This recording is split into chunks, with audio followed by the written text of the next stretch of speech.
Bismillahirrahmanirrahim. Assalamualaikum warahmatullahi wabarakatuh. Para jamaah fikih nikah rahimakumullah, berjumpa kembali bersama Teh Im pada kesempatan kali ini.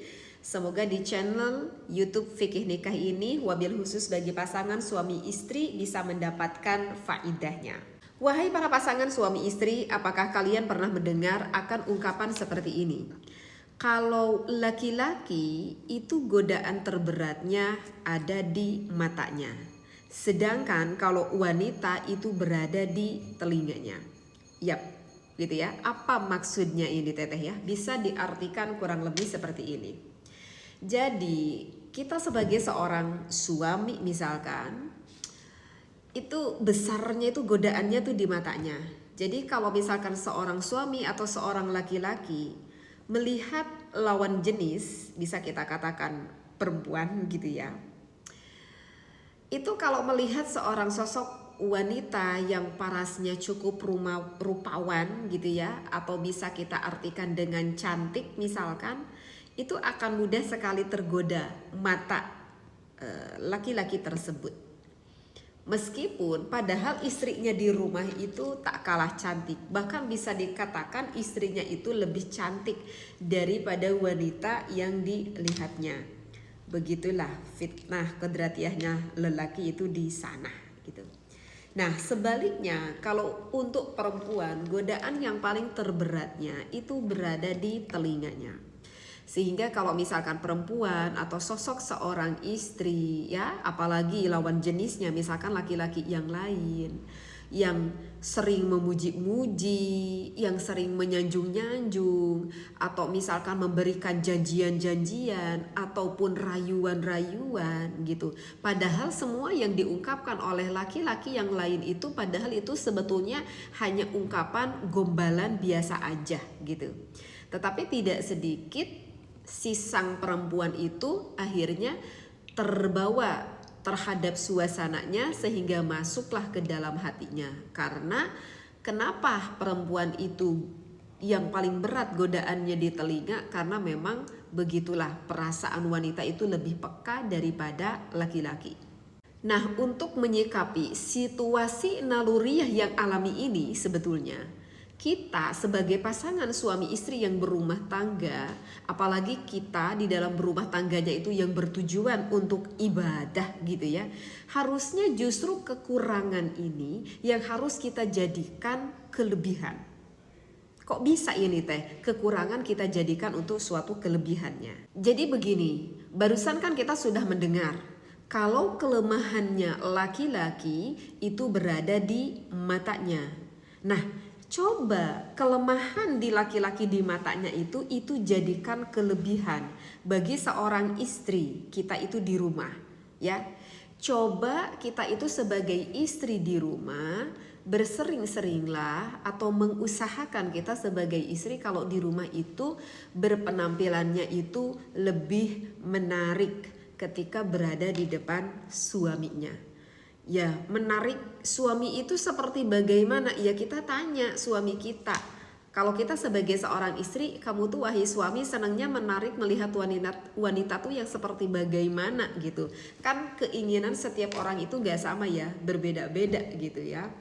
Mungkin ketika kita tanya suami kita, kata suami kita, aku tuh seneng banget misalkan melihat wanita yang tidak terlalu polos, misalkan yang suka sedikit berdandan gitu ya, pakai lipstick lah sedikit, pakailah apa ya, atau eyeshadow sedikit gitu ya.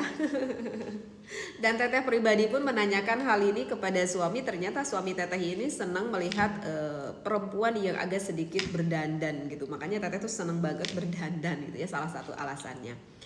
Atau misalkan ketika tanya gitu suami kita, ternyata suami kita itu seneng melihat istrinya itu kalau di rumah berduaan aja gitu ya, berpakaiannya itu yang agak sedikit seksai gitu ya, agak sedikit terlihat gitu. Itu tidak apa-apa, itu sebetulnya tidak apa-apa, tidak ada pelarangan di dalam syariat ya, selama masih berduaan lah gitu ya, di rumahnya itu tidak ada orang yang lain, apalagi yang tidak selain mahramnya seperti itu tidak apa-apa, dan bahkan itu bisa menjadi suatu nilai ibadah karena kan kita tujuannya baik untuk menyenangkan pasangan kita, menyenangkan suami kita. Begitu juga sebaliknya nih, bagi seorang suami kelemahan wanita itu ada di telinganya. Coba kelemahan wanita di telinganya itu dijadikanlah kelebihannya, gitu ya. Maka kita sebagai sosok seorang suami bersering-seringlah ya memuji istrinya, muji apa aja, memuji pasangannya, muji bodinya gitu ya, atau memuji apapun itulah di depan istrinya, itu akan sangat disenangi sekali oleh istrinya. Dan tentu saja jika sang suami melakukan hal itu juga bisa berubah menjadi amal ibadah. Jadi untuk seorang suami itu nggak perlu malu gitu ya, kita memuji di depan istri kita gitu ya. Atau misalkan jika dibutuhkan harus memuji bahkan berada di depan orang lain, ya monggo silakan, nggak apa-apa gitu. Kita tuh nggak perlu malu sebagai seorang suami, dan bahkan banyak seorang suami itu sangat menjaga sekali untuk memuji istrinya di depan orang lain karena berpikir takut menurunkan harga diri sebagai sosok seorang suami. Tidak, padahal tidak akan menurunkan harga dirinya. Karena begini, ini pun bahkan pernah dicontohkan ya oleh baginda Nabi Muhammad SAW. Jadi Rasulullah itu tidak pernah malu mengungkapkan rasa cintanya beliau meskipun berada di depan orang lain terhadap istri-istrinya. Karena di dalam suatu hadis dikatakan bahwa Sayyidina Amr bin As itu bertanya ya kepada baginda Rasulullah SAW, man ahabban nas ilaik gitu ya. Jadi sahabat itu menanyakan, ya Rasulullah, siapakah sih manusia yang paling kamu cintai, seperti bertanya gitu ya kepada baginda Nabi Muhammad.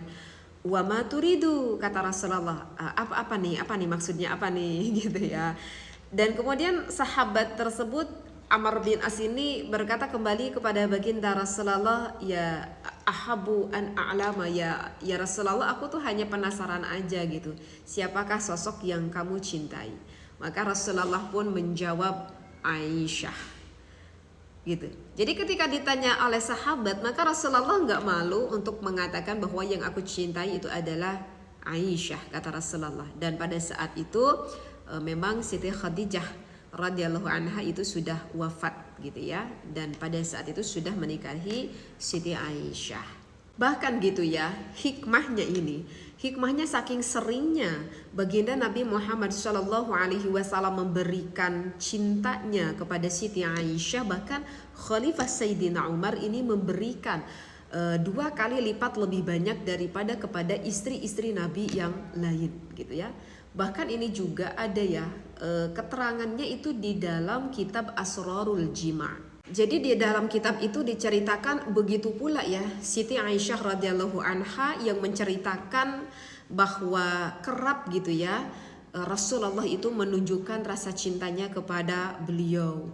Karena di dalam keterangan kitab itu menceritakan bahwa kata Siti Aisyah, Rasulullah pernah menciumku pada keadaan aku itu sedang berpuasa, seperti itu.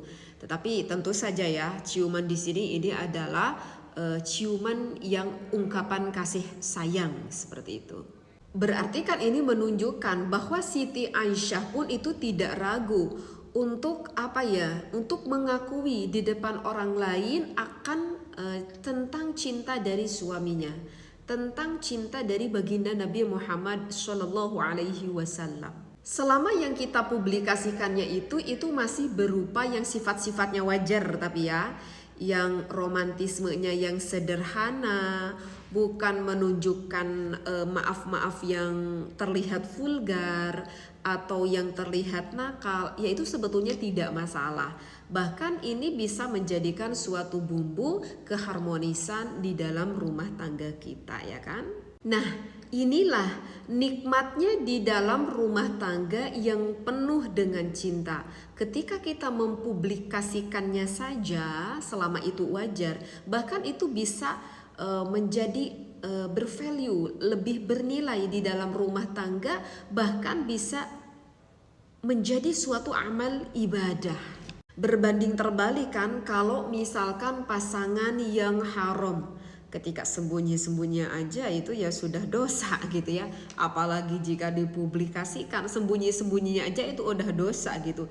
Dan kemungkinan besar itu tidak ada ketenangan gitu ya di dalam menjalin pasangan yang diharamkan. Ya karena kan takut diketahui oleh pasangan kita atau takut diketahui oleh halayak umum gitu ya akan keburukan yang ia lakukan karena sering berkhulwah misalkan dengan yang bukan halalnya gitu ya. Misalkan dengan selingkuhannya kan seperti itu tidak ada rasa kenikmatan atau keindahan atau keharmonisan yang lebih karena jiwanya tidak merasa tenang seperti itu.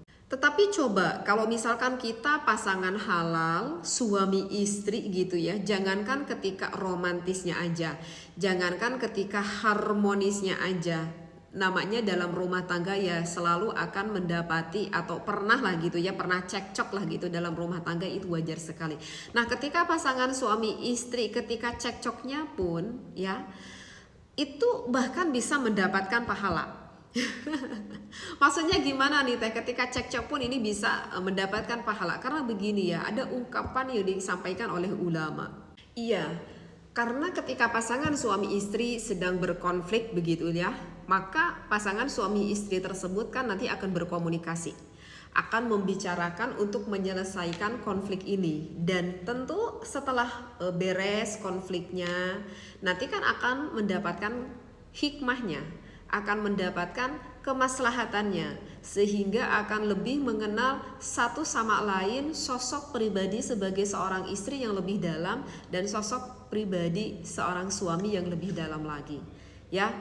Kalau misalkan ada problem kan itu dihadapinya berdua bersama sama pasangan suami istri tersebut.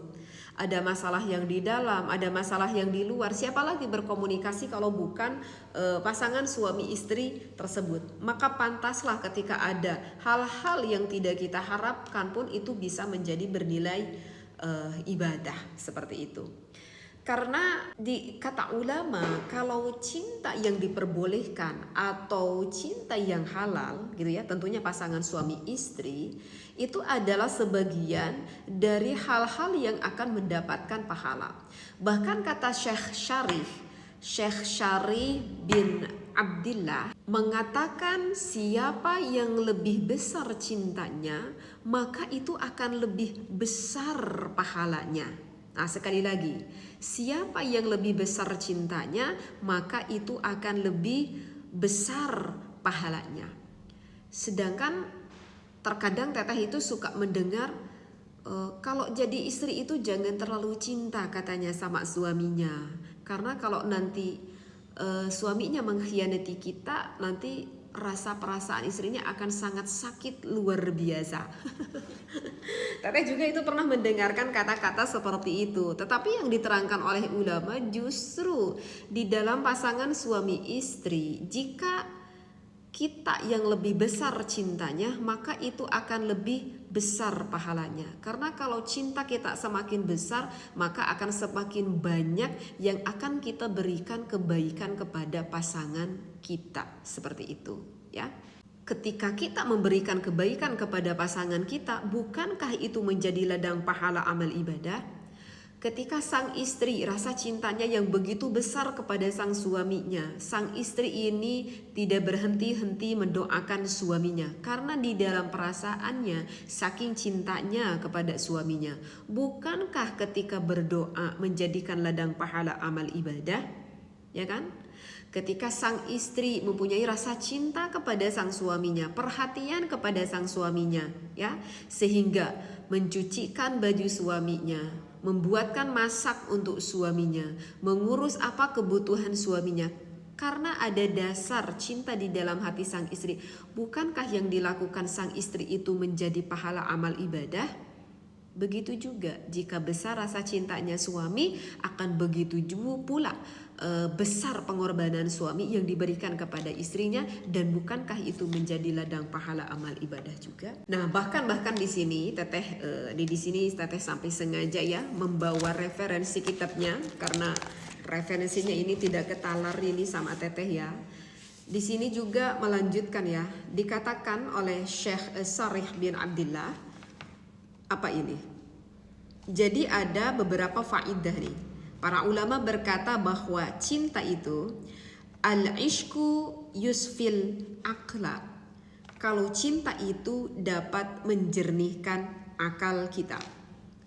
Wa yudhibul hamma, dan cinta itu dapat menghilangkan atau penghilang suatu kegelisahan. Wa yub'isu an husnil libasi, menjadikan kita baik dalam berpakaian kita, artinya ya kita yang menjagalah atau penampilan kita karena menghargai pasangan kita. Kemudian wa tayyibit ta'ami, maka berbaiklah dalam makanan ya, karena kita baik makanan berarti menunjukkan kalau kita ingin sehat. Fisik kita ingin sehat, bahkan fisik kita ingin sehat ini bukan hanya untuk diri kita, tetapi untuk pasangan kita juga, untuk anak-anak kita juga, seperti itu ya, agar kita bisa mengurus yang kita cintai lebih lama dan lebih panjang umur kita.